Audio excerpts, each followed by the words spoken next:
Hello, everyone, and a very warm welcome to my podcast, Don't Get a Therapist Yet. And today I have a very special guest. Her name is Jennifer Roblin. She is an anxiety specialist and a therapist. So, Jen, a very warm welcome to you. I'm so pleased you've agreed to be a guest on my podcast. And for the audience, can you just start by telling the audience a little bit more about yourself? Of course I can, Wendy, and thank you for inviting me on. So, yes, you're right. My name's Jennifer Roblin. I'm an anxiety specialist and therapist, and I've been working with my private practice for the past 10 years. Now, my mission is to help people understand that anxiety does not need to hold them back, and everybody can take back control of their anxious thoughts and behaviors. Now, I got into this about 10 years ago when I started my own practice. Before that, I was in corporate leadership for 30 years. And I'd been there for so long and I loved it. Don't get me wrong, I had huge teams. And what I was recognizing is that the thing that was holding the majority of people back was anxiety. So when it came for me to change careers, I wanted to be able to give back to others. I was looking for a job that it felt more aligned with me. And I really struggled to find what that would be. So I took a year off work to work out what that was going to look like. And it became evident that anxiety was the thing I was going to specialize in. Like I said, I'd seen it in my teams over and over and over again. And by mentoring the teams, you could really see a difference in the way they worked themselves, but also how they worked together. And I'd had my own experience with anxiety too. I'd struggled for 30 odd years with that. So I had my first panic attack at the age of 11. So I was pulling information in from lots of different areas, my own personal experience, my teams in the corporate world, and then I went on to study and expand my knowledge all about anxiety. Lots and lots of training in psychology, human behavior, neuro-linguistic programming. I was intrigued by all of it. And yeah, that's how it started, really, Wendy. And that's a really interesting story that you have, Jen. And it sounds as though you've studied very hard to actually earn the title of being an anxiety specialist. And it's really good, I think, because there's so much anxiety around, isn't there? I'm sure you're inundated Absolutely. with it because there is still so much anxiety. Yeah. And we had a very interesting conversation before we get any further about cognitive behavioral therapy, didn't we? Because I think you know I'm an accredited cognitive behavior therapist, but you haven't found it quite as useful, have you? What would you just what's your opinion on CBT then, Jen? Yeah, I have a lot of clients that come to me having had CBT. Now, I think CBT is an amazing starting point, and I think it can really help in the moment. Now, what I do find is that clients, they think that they're cured. They are very happy with their CBT, and then it comes back. The anxiety comes back again, and they're looking for more long-lasting techniques that can actually get to the root cause of the problem. So, yes, I do think CBT absolutely has a role. I do like to go a little bit deeper, though, and get to the root cause. And that's really good that people know that as well, because people often in NHS services will be offered CBT therapy, and CBT is evidence-based therapy as well. Um, Absolutely. and it does have a role, like you say. But and I think that the other thing I find as a CBT therapist, I mean, I often do EMDR as well, which is another therapy to get to the root cause, Yeah. or other things as well. So I think sometimes if it's too prescribed, maybe it's not long lasting, is what you're saying. If it's too sort of by the book, it doesn't always meet individual needs. Would that be fair to say, Jen? Absolutely, Wendy, because everyone's so unique. Mm, Way they've gotten their journey is so unique. So a one size fits all is never mm, going to work. It has to be really adaptable to the person that's sitting in front of you. mm. And, I work with people from all walks of life. I work a lot with teenagers. I go into schools. I go into universities. I also go into the corporate world. So I'm dealing, and as well as my private practice, so I'm dealing with multiple different challenges that different people have. So I think it's being able to be agile and find the right solution for the person sitting in front of you is really important. And I totally agree with that. I think what makes a good therapist is actually applying the knowledge to the individual. And if you're just sort of like reading or going for a manuscript type of therapy, it doesn't, one size doesn't fit all. I totally agree with you there. It's about your application, your knowledge to that individual situation, which I think you Yeah. probably do in spades, don't you, Jen? Thank you, Wendy. Okay. So perhaps we could just start by explain to the audience what is your understanding of what anxiety is, what it is, and what causes it. Yes, I love this question. So the dictionary definition is that anxiety is overthinking, worry, nervousness. And that's something that we all experience. That's not unique to anyone with an anxiety disorder. Everybody has a bit of nervousness, a bit of worry at some point in their lives. So, anxiety, when it becomes a disorder, it's when we're constantly overthinking, we're constantly worrying, and it has an impact on our daily life. So, the thing that I really want to get across on here, Wendy, and thanks for giving me the opportunity to do so, is that anxiety is also a lifesaver. We would Mm. not have survived as a species without it. Now, if you think back to your own family, we all have two parents who have two parents who have two parents. If you go back just 12 generations, we've had over 4,000 ancestors each. Now, those ancestors have survived plagues, famine, wars. There was no medicine. You know, what they've been through is colossal in comparison to what we have to deal with today. And anxiety has kept them all safe. We would not be here without it. And that's really important to get across because when we can change the way we think about anxiety, everything else can start to change too. So what else is fascinating that I always like to share with clients, anxiety is in all creatures. So if you see a deer in the headlights as you're driving along the road, it will freeze, part of the Mm. fight, flight, and freeze response. And then once it senses that the danger has passed, it will then run away. So we're noticing anxiety in all animals.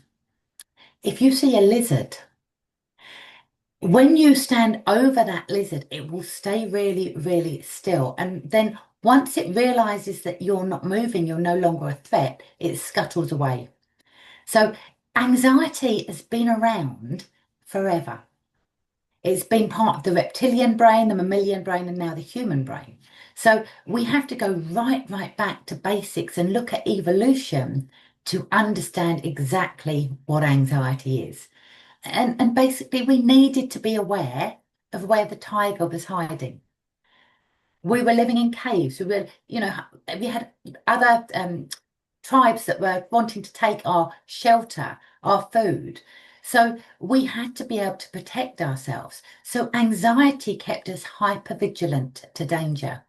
We didn't need to know what it was like to go skipping through a field of flowers. And this is why we all have a negativity bias, Mm. because we need to be able to focus on the things that will ensure our survival. Mm. So when we can Totally. start seeing the benefit of anxiety, it can change a lot of the way we relate to it. It serves a purpose, and it's being able to communicate and understand what that purpose is to each individual so that they can use that knowledge to overcome it. And of course, alongside that, we teach a lot of tools and techniques Mm. that they can calm their nervous system and feel safe and secure again, because it's all about being safe and secure. Mm. That's such a good explanation, Jen. I love that. And that sort of, reframe about rather than saying anxiety is a bad thing and feeling embarrassed and ashamed of having anxiety, actually to see it as a sort of resource that can Absolutely. actually, which is that we're here from success from our ancestors. The ancestors survived so that we can be here. We did Mhm. well. We got good genes and we Absolutely. survived. Absolutely. Yeah, I love that. Absolutely. Yeah. Okay. Yeah. Yeah. Yeah. And I think you made a really good point about, in the past, things were really bad. You had more disease, had more death, you had plagues, you didn't have the same sort of hygiene as nowadays, access to food, all that type of things. But what is it about today? Why, why are we so anxious nowadays, do you think? Great question. Our brains they are what we call neuroplastic, so they can change. However, it takes millions of years for these changes to take effect. Now, again, we have to go back to evolution. We were worried about tigers, we were worried about famine, we were worried about all these serious things. Today, we're having the same reaction in our bodies and in our mind when we're stuck in a traffic jam, when we look at our inbox, when we have an argument with a colleague, when somebody doesn't reply to a text quickly enough. Our world has completely changed. In fact, I was on ITV News recently talking about phone anxiety because the younger generation, they can no longer talk on their phone. If their phone rings, they get a feeling of dread and panic because they're not used to having a conversation without being able to pre-plan what you text. Mm, So mm, it's getting more and more widespread, and I work a lot with teenagers, but I'm also seeing a lot of kids in their 20s that mm, are really, really afraid of so many different things. They're afraid of the judgment of others. mm, Now, this is really interesting. Again, this serves us. It's just very different in the modern world to how it used to be. mm. Now, if we think back to how we used to live in tribes, Yes. if we were ostracized, if we were kicked out of our tribe, it would mean certain death.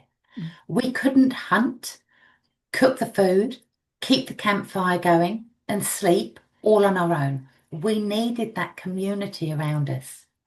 And unfortunately, we don't have the same community now that we did back then. However, we do still have this fear of judgment because if we were kicked out of the tribe, if we upset people, that has lasting consequences from a historic point of view.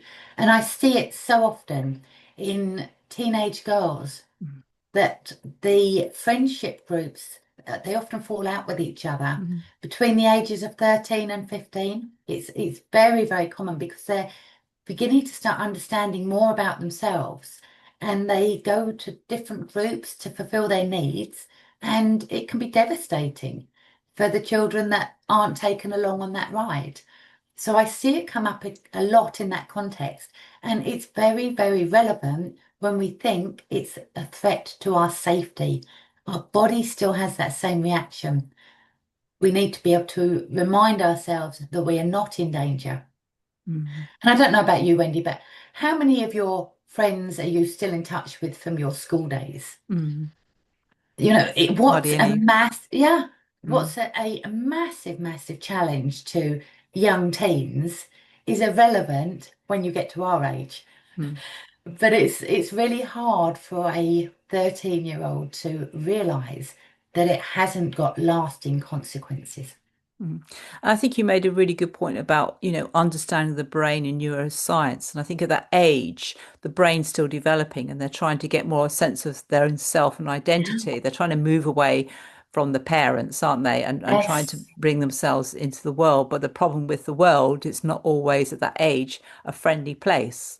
And actually absolutely. trying to get a sense of belonging with your friends can be a very difficult process, as you're actually describing. Yes, Yeah, absolutely.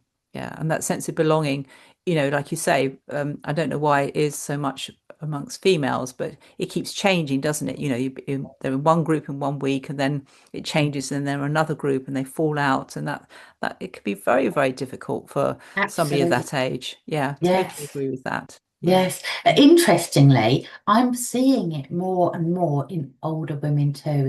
I used to just see it Ah. in the teenagers, but now I'm seeing it in more women in their 40s, 50s, which is a real shame. But it's that sense of where do we belong? Mm, We haven't got that same feeling of belonging that we used to have, and we mm, can feel very, very threatened by it. mm. And I don't know about this, but another thing I just thought about is, maybe. in previous years you had a community because you sort of stayed in your town and you sort of grew up and you knew your relatives and your friends and that was part of your community. Nowadays we have to go to where the work is, or we often move away from our community and we try and get into another community, but that can be Yes. quite hard if you're new to that, or Absolutely, and it can be really tricky. Now, I've lived abroad a lot. With my corporate job, I was relocated in multiple times, and it was always easier to find a friendship group when you're in a new town because you're the different one and you can relate to other people that are outsiders. The hardest part for me was moving back to England ah because all my friends had, redistributed their friendship groups. They were all at a different point in life. I was away for 15 years. So, they all had children. I didn't, or I had a 2-year-old at that point, which was very different to their teenagers. mm, And fitting back in England was the hardest part for me. mm, And, this is something that we all experience.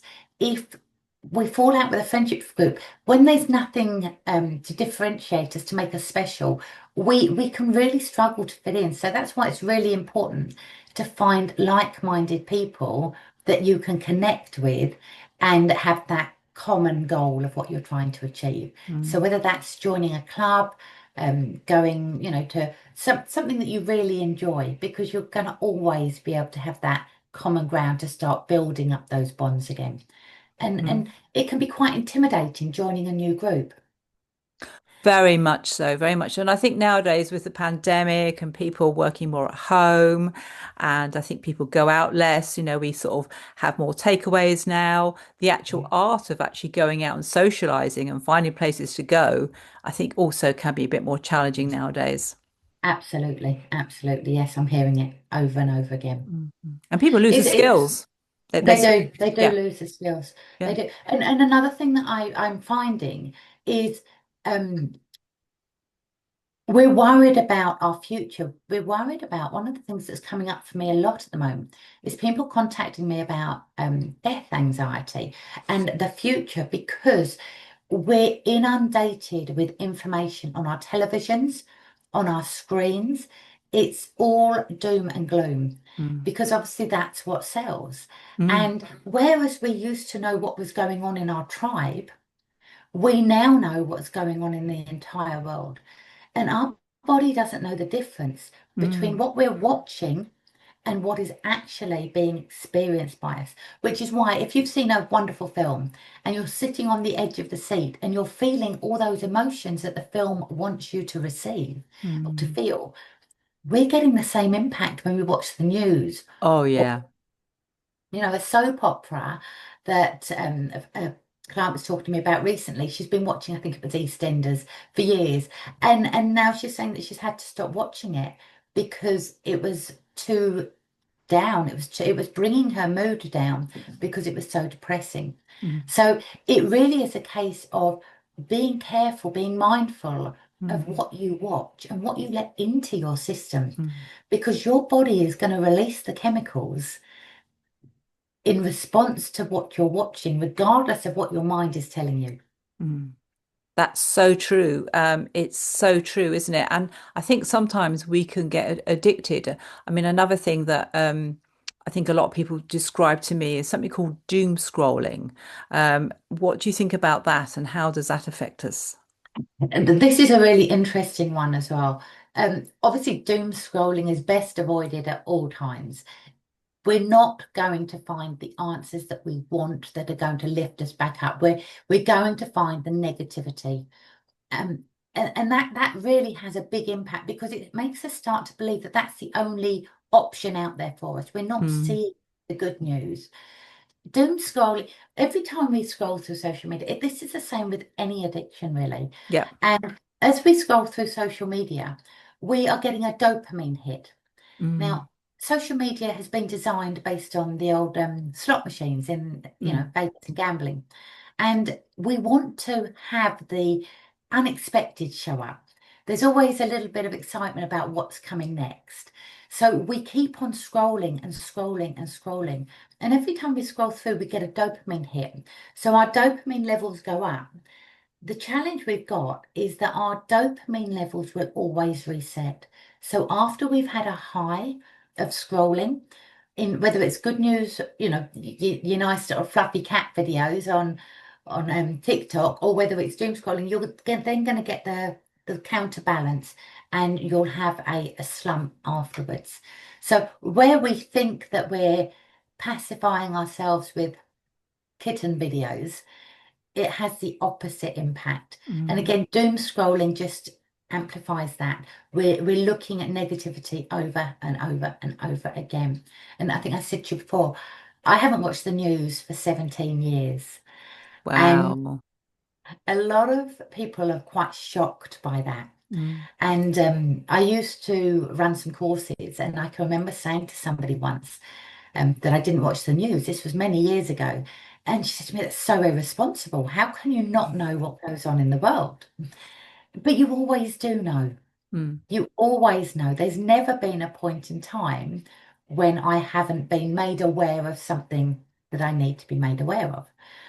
She tried it herself, and she tried it for 6 weeks. We were running the course for 6 weeks, and she's never watched the news since, Wow. because it has such a negative impact on our lives. And we're only reading one person's point of view. Mm. There's always an alternate side to what's being reported.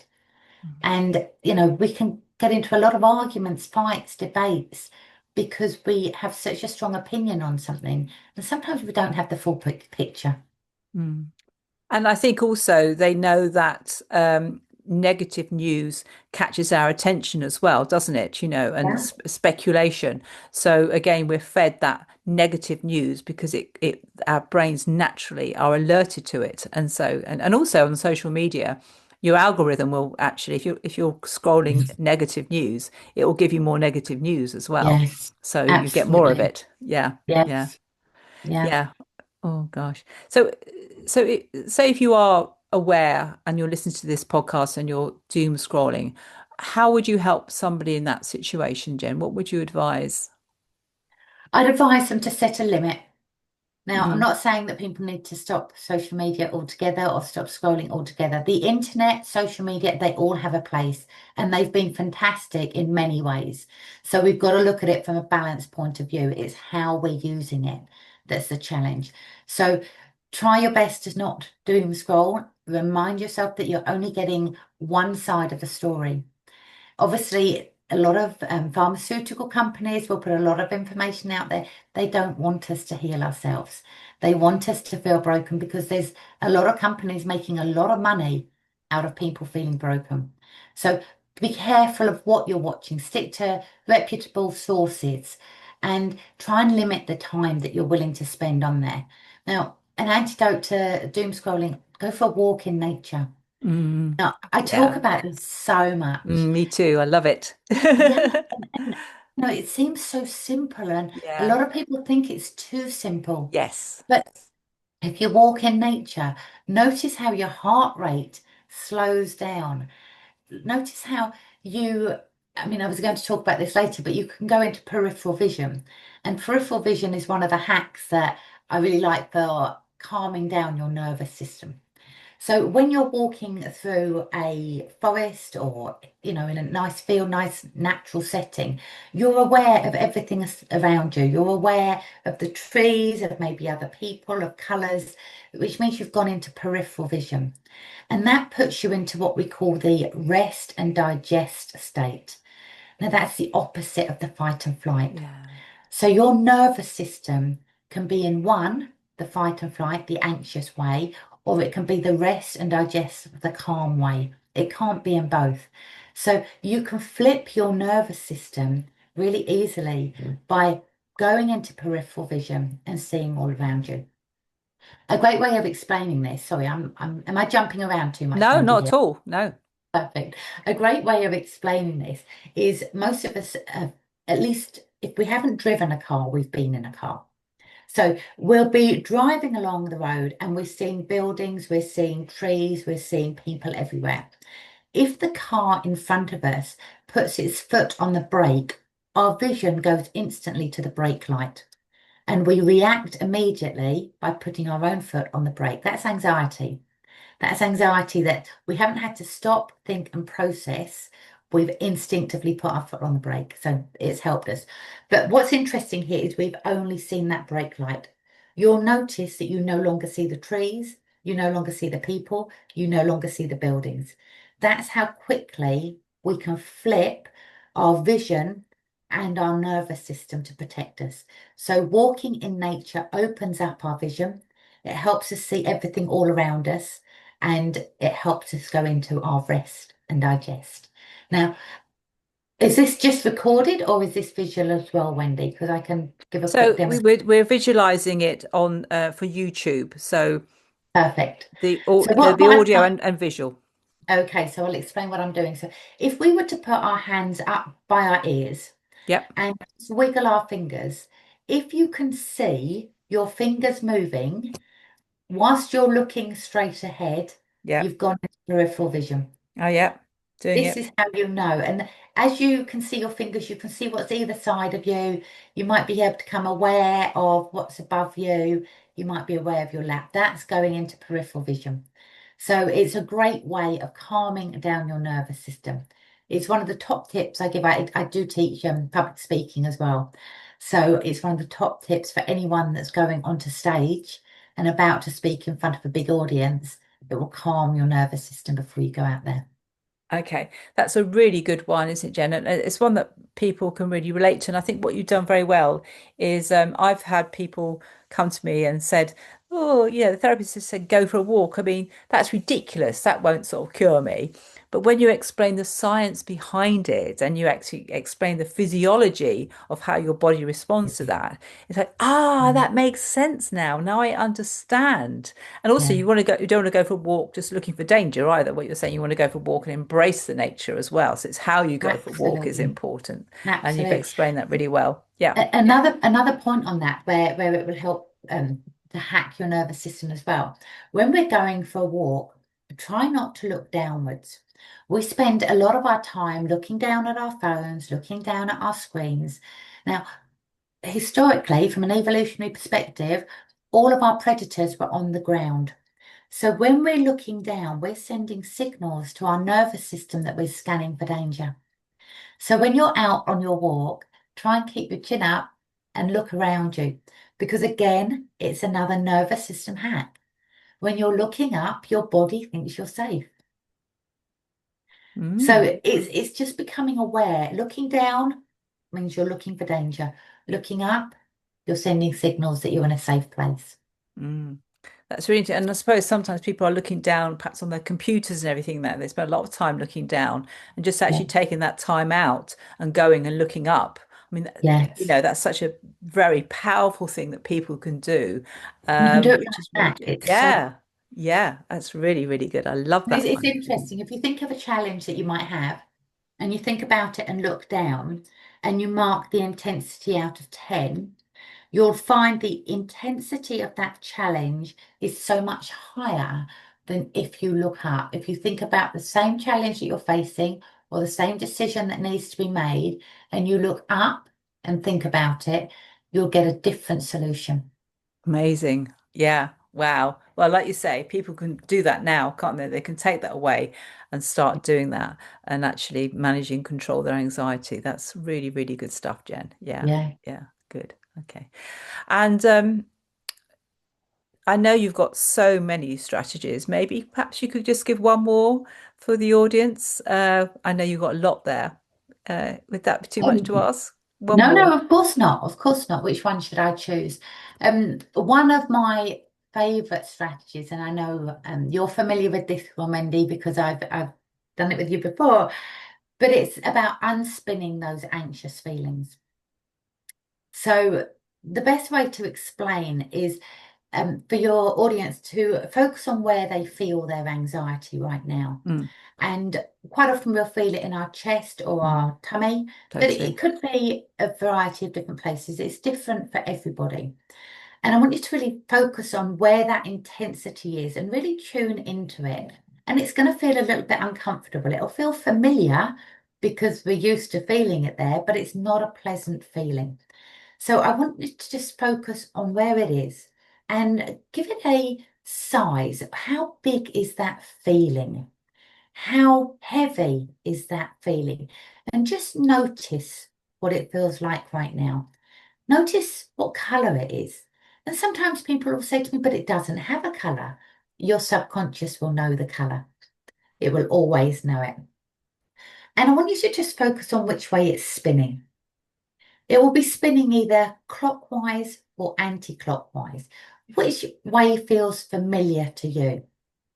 And once you've established what's familiar, I'd like you to spin it the opposite direction.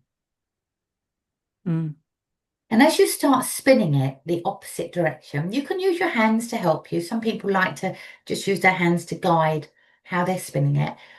As you start to spin it the opposite direction, it will start to feel a little bit weird. Now, what you're doing there is you're creating new neural pathways because mm, this isn't what you're used to doing. This isn't your body's natural response. You're giving it an alternative way. And as you keep on unspinning that, and it can take anything from 2 minutes to 10 minutes, possibly longer, you'll start to notice that that anxiety completely disappears. mm, You'll start to notice the size of that feeling gets smaller. The weight of that feeling gets lighter. You'll notice how the color changes. And your audience might be thinking, that sounds crazy. mm. But I encourage you to try Works. it. Mm. Yeah, Yeah, I'm doing it now. Yeah, I was doing it. Yeah, yeah. Fantastic. I love yeah. that one. Yes, it's one of my favorite ones. And it really, really, it helps your audience take back control of their thoughts and their feelings. And this is the thing with anxiety. We can feel so out of control. Yes. We can feel that we have no agency over what's going on, Yes. but we do have much more agency than we realize. Mm. It's just Absolutely. understanding the tips and the tricks that we can use to Mm. hack our nervous system. We use a lot of neuroscience, a lot of what we teach. People have known this for centuries and centuries. And what's amazing now, this is why I love neuroscience, we're now having the scientific evidence to back up what humans have known for many, many years, but we forgot about. That's so true, isn't it? And there's sort of phrases that you hear, don't you? Like trust your gut or your gut instinct. And now it's actually understanding more about, what is the role of the gut and how it actually Yes. links to anxiety and things like that. Yes. I Yeah. mean, our bodies are just incredible, Mm. absolutely incredible. I mean, even to just go through a few of the symptoms of anxiety, if that's okay, Yeah. just so that people recognize what's normal and what isn't. Because a lot of the time they have a feeling and they don't realize it's related to anxiety. So what actually happens is your heart starts beating a lot faster because it's pumping blood to your limbs, because it's preparing you to run away from danger really fast.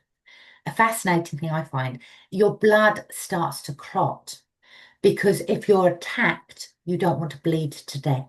Mm. Your pain receptors go up so that you can tolerate more pain if something was to happen. So your digestion, your immunity, your reproductive organs, they all shut down. Let's be honest, you don't need to be digesting food or doing algebra if you're running away from a tiger. Absolutely. You start to sweat. Your Yeah. body is preparing you to cool back down because you're going to be running away and heating up. So your body is cooling you down. The front part of your brain, it sends resources to the rest of your body so that it can prepare everything that's needed. You get that butterfly feeling, the heart rate. You start breathing up in your chest. You might get a dry throat. You blush, all the blood has rushed to the surface. Your eyes change because you're now focused on what the danger is, and you need to be able to see and take in all the information. So your body is doing all of these things without you having any understanding of what it's doing. Your body knows best. Mm. That's so beautifully described as well, Jen. And people with anxiety can really relate to that and go, yeah, that's me, that's me, that's me. And I think sometimes people get anxious about being anxious as well. So they start getting the physical Yes, symptoms and then they think, oh my goodness me, I'm out of control. What's going to happen? And then yes, the anxiety gets worse. It yeah. kind of goes into panic Well, as well. they go to the GP, and it's completely understandable. The first time you have a panic attack or you feel this way, it's hard to know what's going on. It's unfamiliar. So you go to your GP, and then your GP tells you there's nothing wrong. So many of my clients will get a second opinion. They're still told nothing's wrong, but they feel something is wrong Mm, in their body. And then they start doubting the professionals, the doctors, the consultants, because they know something is wrong, but they can't find anything physical. And that's when we have to start looking at the emotional, the mental drain that's having an impact on our body. We've worked for so many years thinking that our mind and our body are separate. And not the at all. physical element, we've got to look holistically, and Totally. we've got to work with both together. Mm, totally. And just knowing, understanding that there is hope with anxiety, that you don't actually have to have, a huge sort of label put on you, or you have to have masses of medication. If you're able to sort of like understand it better and have a better relationship with anxiety and actually use some of the hacks that you've described, that in itself makes people feel more under control. By understanding it, they feel in more control and they can do Yeah, these hacks and think, oh, right, okay, now I understand it. I can control my body because it's that feeling of yeah, being out of control which causes more anxiety, doesn't it? I would say. absolutely. Yeah, yeah, Absolutely. yeah, Yes. yeah, Yes, it becomes a downward spiral. yeah, yeah, yeah. That's really well explained. Um, Jen, thank you so much for all your wisdom and knowledge and experience and for sharing that today. Now, some people, I wouldn't be at all surprised, would like to get in touch with you and maybe have some more training or therapy with you or courses with you. So, how do people get in touch with you and what do you actually offer? Okay, the best place to get in touch with me is via my website. That's www.betteryourlife.co.uk. Or people can WhatsApp me. My number is 07503 067941. And we can put that in the notes if that's okay with you, Yep. Wendy. Yeah, the other thing I do an introductory offer of a nervous system reset. So that's normally the best place to start. I do 3 months coaching as well, 3 months therapy, but the best place to start is the nervous system reset because that's where we teach the tools and the strategies for you to take back control. Well, I'll make sure that they've got all the information they need in the notes. Yeah, thank you very, very much. People can just go to the show notes and find all those details there and just contact you directly. Absolutely. And that will be a fantastic thing. And I highly recommend that. I've known you for a few years, Jen, and you've always been a great resource and a genuine expert in your field. So thank you so much for coming Thank along you. today. And thank you, everybody, for listening. Thank you for having me here.